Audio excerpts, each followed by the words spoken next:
So it's going to be 1/2 times negative 9.8 times 4 squared plus 58 times 4.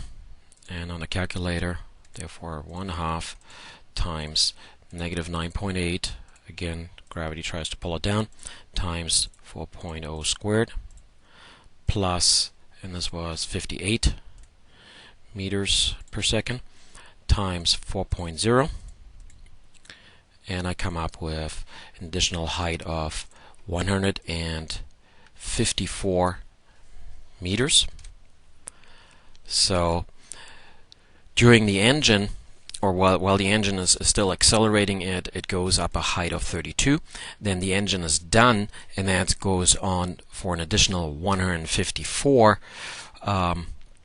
meters. So because it's still coasting here, because it has acquired a certain velocity at the end of the thrust velocity. So that's this height here, an additional 154.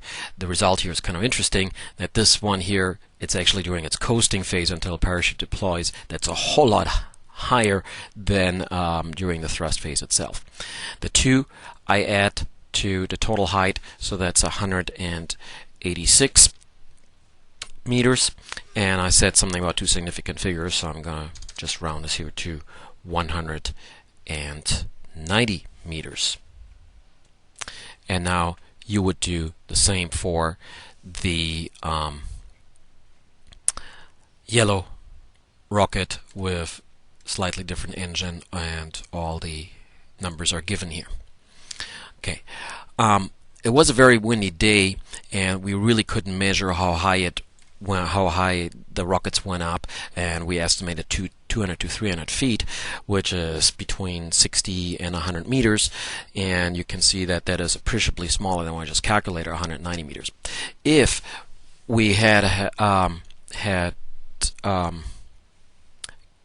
been able to measure the angle, we could have figured out what the height is, and the height, this would be the equation, the distance from the launch pad times the tangent of the angle. And here's the way it would have been done. I measured 32 paces from the launch pad. This is how far I would have been. 32 paces, I think I have about 2 feet to the pace, and then I have to multiply by 0.3 to convert it to meters. So I come up with that I was 19 meters away from the launch pad.